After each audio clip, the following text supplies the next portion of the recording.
अवधूत चिंतन श्री गुरुदेव दत्त श्री स्वामी समर्थ. तुम्हा सर्वांचे आपल्या चॅनेलमध्ये खूप खूप मनापासून स्वागत आहे. बघा, तुम्ही कुलदेवीच्या दर्शनाला जाता किंवा अजून कुठे जाता तेव्हा तुम्हाला ओटीमध्ये नारळ दिलं जातं. तर त्या नारळाचं काय करावं, किंवा तुम्ही अक्कलकोटला गेलेले आहात, अक्कलकोटमध्ये तुम्हाला नारळ दिलं, किंवा तुम्ही कुठल्याही मंदिरात गेल्यावर आपण जेव्हा देवीची ओटी भरतो किंवा नैवेद्य स्वरूप ते नारळ आपल्याला मिळतं, अशा नारळाचं काय करायचं हा मोठा प्रश्न पडतो.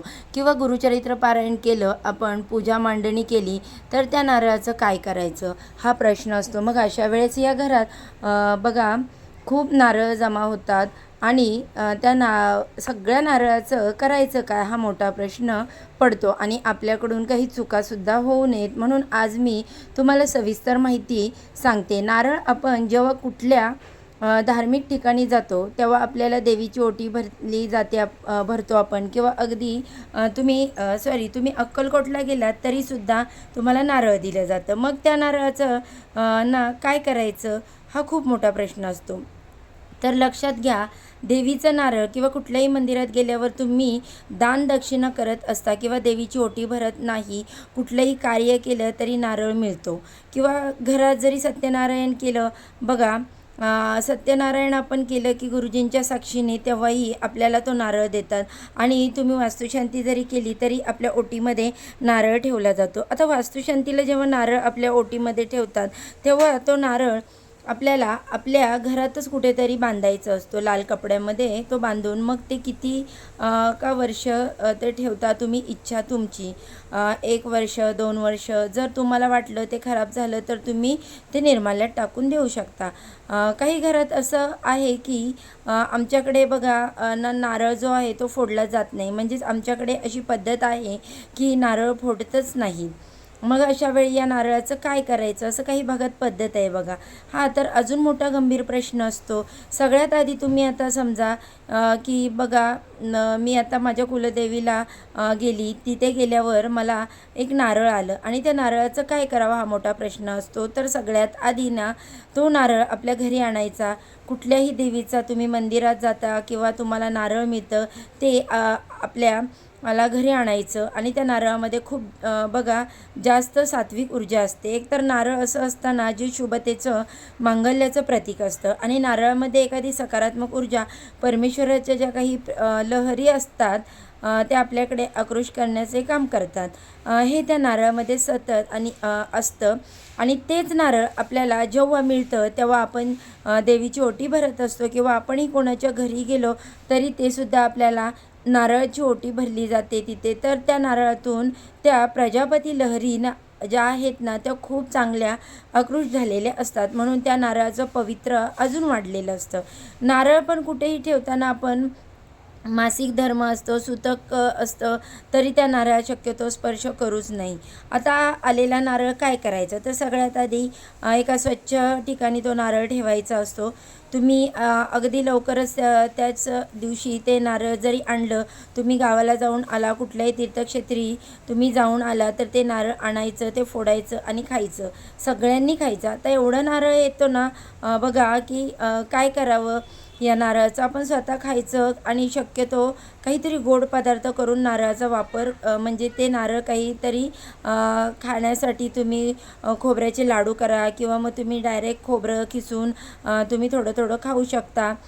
खोबरं खाणं खूप चांगलं असतं. माहिती आहे ना, सकाळी सकाळी बऱ्याच ठिकाणी ना खोबरं आणि थोडासा गुळाचा खडा खाल्ला जातो. आपल्याला म्हणजे या आयुर्वेदिक ने बघितलं तर आपल्या शरीरासाठी, केसांसाठी पण खूप चांगलं असतं. मग तुम्ही तो वापर करू शकता किंवा फोडून तुम्ही फ्रीजमध्ये ठेवू शकता. कधी तुम्हाला गोड पदार्थ करायचं असेल तर त्याचा वापर तुम्ही करू शकता. पण ते नारळ त्याचं तिखट, मग तुम्ही मसाले भात करताय किंवा घरात मसाला करताय, मसाल्याची भाजी करताय, त्याच्यात ते खोबरं वापरायचं नाही. गोड काहीतरी करायचं आहे, मग तुम्ही रोज थोडं थोडं का होईना किसून काहीतरी रेसिपी असते तर ते तुम्ही फोडून खाऊ शकता असं. किंवा अगदी फ्रीजमध्ये ठेवून नंतर तुम्ही त्याचा वापर करू शकता. बघा, केंद्रातलं नारळ असो किंवा मंदिरातलं असो, कुलदेवीचा नारळ असो किंवा महाराजांच्या मठात गेल्यावर अभिषेक करतो असतो तेव्हा जो नारळ आपल्याला देतात तर ते नारळ असतो याच पद्धतीने फोडून आपल्याला खायचं असतं. हा झाला पहिला मुद्दा. त्याचं तिखट काही बनवायचं नाही. तो आता समजा गावाला जाऊन तुम्ही आल्या केलं तर ते उत्तम, किंवा 4-5 दिवसांनी ते नारळ तुम्ही फोडून खाऊ शकता. आता काही ठिकाणी असं असतं की बघा आमच्याकडे नारळच फोडलं जात नाही, मग अशा वेळी नारळाचं काय करायचं? तर लक्षात घ्या, तुम्ही कुलदेवीला गेले, आपण रोज कुलदेवीला जात नाही, वर्षातून एकदा कुलदेवीला आपण जातो. कुलदेवीचा नारळ किंवा अक्कलकोटचं नारळ कुठलं पण तुम्ही कुठल्याही देवीच्या ठिकाणी गेला तिथलं नारळ जर आपल्याला तुमच्या घरी फोडायची पद्धत नाही आहे, मग अशा वेळेस ते नारळ आपल्याला तिजोरीत लाल कपड्यामध्ये बांधून ठेवू शकता आणि त्याचं पवित्र राखणं महत्त्वाचं आहे. लाल कपड्यातून बांधून ठेवा. बरेच लोक आपल्या घरावरती ते टांगतात, म्हणजेच घराच्या बाहेर मुख्य म्हणजे आपल्या घरात प्रवेश केल्या उजव्या किंवा डाव्या बाजूला तुम्ही ते टांगून ठेवू शकता लाल वस्त्रामध्ये, किंवा मग घरात कुठेही तुम्ही मध्यभागी ज्याला ब्रह्मस्थान म्हणतात तिथेही ठेवू शकता जर जागा असेल तर. नाहीतर मग मुख्य दरवाजाच्या आतल्या बाजूला म्हणजेच आपल्या घराच्या आत तुम्ही ते लाल कपड्यात बांधून ठेवू शकता. एकतर तिजोरीमध्ये ठेवा, नाहीतर लाल कपड्यात तुम्ही बांधून ठेवू शकता. मग आता हे किती दिवस ठेवायचं? जेवढा दिवस तुम्हाला वाटतं ना, चला आता हे ठेवलं आहे. आणि काय होतं तर एका पॉईंटला ते नारळ जे असतं त्यातलं पाणी सुकून जातं. बघा नारळाचं पाणी सुकून जातं म्हणजे अशा वेळेस ते नारळ ना ते नारळ निर्माल्यात टाकायचं नाही. तुम्हाला सांगते ते एका शुद्ध ठिकाणी, एका शुद्ध जागी, म्हणजेच मग वाहत्या पाण्यात एकदम पवित्र ठिकाणी ते तुम्हाला विसर्जित करायचं आहे. किंवा सगळ्यात बेस्ट आयडिया असं आहे, आता बघा मला माहीत आहे की माझ्या घरात नारळ फोडलं जात नाही, मग आमच्या घरात अशा काही पद्धती नाही, मी फक्त सांगते तुम्हाला.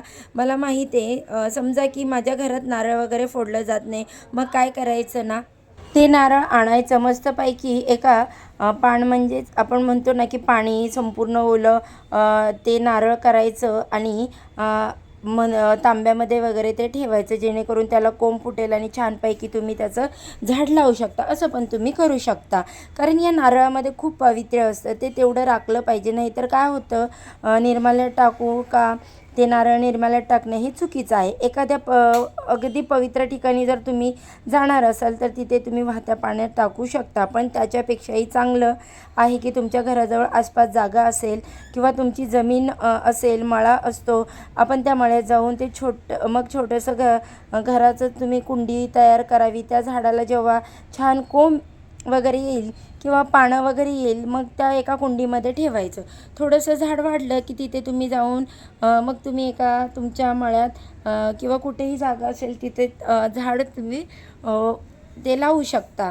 ते निर्माल्यात टाकायचं नाही. आता बऱ्याच वेळा आपल्याला जर एखादं नारळ खराब झालं किंवा त्यातून तुम्ही फोडल्यानंतर नारळ खराब होतं बघा, तर नारळ फोडताना ते खराब झालं, मग अशा वेळेस तुम्ही वाहत्या पाण्यात किंवा तुम्ही निर्माल्यात टाकून देऊ शकता. किंवा जेव्हा ते खराब झालं तेव्हा पण ते स्वच्छ आहे, चांगलं आहे आणि आपल्या घरातच कलश स्थापन करत असतो बघा. तर घरातल्या कलश स्थापनेत जे नारळ जर खराब झालं तर नारळ घरातलं मग ते तुम्ही निर्माल्यात टाकून देऊ शकता. पण चांगलं नारळ आहे ते फक्त त्यातलं पाणी जेव्हा संपतं ना, ते खोबरंही खराब होऊन जातं. मग तुम्ही आधी ते पाणी घरातही आपल्याला जेव्हा मंगल कलशाची स्थापना करतो ना आपण, तेव्हा त्या नारळावर नेहमी म्हणजेच खालीसुद्धा पाणी भरपूर ठेवायचं, नारळावर पाणी ठेवायचं की जेणेकरून ताजं राहतं, चांगलं राहतं. कोंब आला तर त्याचं झाड लावू शकता तुम्ही, आणि नाही आलं तर ते नारळ चांगलं राहिलं. आता ते नारळ कधी बदलायचं असतं? बऱ्याच ठिकाणी असं आहे की महिना नारळ बदल नाहीत. पण मी काय करते, माझं नारळ आणताना चांगलं असतं, पाणी वगैरे मी नेहमी चेक करत असते. मला वाटतं की आता पाणी खराब होत आहे, म्हणजेच पाणी कमी होत चाललेलं आहे, तर आपण जेव्हा ते वाजवतो ना आपल्याला कळतं की पाणी कमी आहे, थोडे कमी होत चालले. मग अशावेळी ते नारळ मी फोडते आणि मग ते नारळ फोडलं की ते स्त्रियांकडे बघा स्त्रियांनी नारळ फोडत नाहीत, आमच्याकडे ही पद्धत नाही. मग माझे मिस्टर ते नारळ फोडतात, मग त्याचा प्रसाद म्हणून खाल्ला जातो. मग नवीन नारळ आणते अगदीच खूपच खराब झाले, कधी वेळेत आलेलं नाही. कारण ती नेहमीच करते की आता बघा, समजा गावाला जाऊन आलो तर देवीला जाऊन आलो तर नारळ फोडलं आणि यदा कदाचित जर नारळ खराब झालं तर ते नारळ तुम्ही निर्माल्यात टाकून देऊ शकता. पण पावित्र्य असं की बऱ्याच वेळा बघितलं त्या नारळाला काय करायचं, बऱ्याच वेळा अशा मी ठिकाणी पाहिलेलं आहे. काही काही घरात असं की नारळसुद्धा म्हणजेच फोडत नाहीत. मग ते एकदा नारळ टांगणार, किती वेळ ते नारळ टांगणार ना. आपण घरातही किंवा आपल्या तिजोरीतही येईल. मग अशा वेळेस ना एक खूप छान आहे, जर तुमच्याकडे मळा असेल, जमीन असेल किंवा बाहेर मोकळी जागा असेल तुमच्या वास्तूची जागा, तर तिथे तुम्ही ते ठेवू शकता. जर फोडून खायची पद्धत असेल तर मग खूपच चांगलं. लगेच आणायचं, फोडून खायचं, काहीतरी गोडधोड करायचं किंवा घरातले जर खाणारे असतील तर त्यांना खाऊ घालायचं, जेणेकरून त्याचं पावित्र्य आहे, ज्या काही सकारात्मक लहरी आहे ना ते कुठेतरी वाया जाणार नाही, ते आपल्यापर्यंत येतील. आता आपल्याला एक अजून असं बऱ्याच बघा घरामध्ये होत असतं की आता खूप नारळ गोळा झालेले आहेत. मग आपल्याकडे कोणीतरी आलं, मग तेच नारळ ओटी त्या नारळाने भरायची, त्या बाईला द्यायचं किंवा मग देवाला. म्हणजेच आता समजा मला कुठेतरी नारळ कुठून आलेला आहे, अक्कलकोटवरून नारळ आला आहे, मग कोणीतरी मला किंवा मलाच मंदिरात जायचं आहे, मग तिथे नारळ नाही, मंदिरात तेच नारळ ठेवायचं नाही. ही चूक बऱ्याच वेळा करतात बघा. आपल्याला आलेला नारळ आहे तो प्रसादरूपी नारळ आहे, ते आपणही त्याचा स्वीकार करावा आणि त्याचा वापर करावा. नाहीतर आपल्याला आलेला नारळ जो आहे त्याला आपण दुसऱ्याला देत बसायचं अजिबात नाही. एव्हाना मंदिरात पण नाही.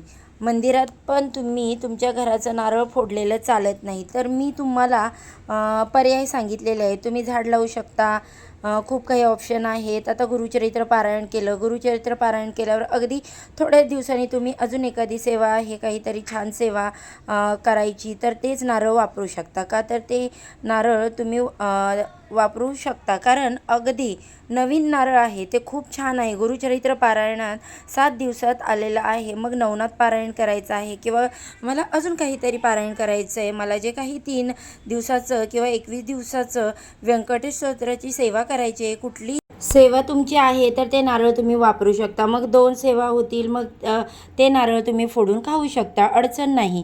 कारण एकाच नारळावर एकाच सेवा करा अशी अजिबात नाही. तुम्ही जर तुम्हाला माहिती आहे की सेवा जी करायची आहे तर ती पण तुम्हाला हवी ती सेवा तुम्ही करा.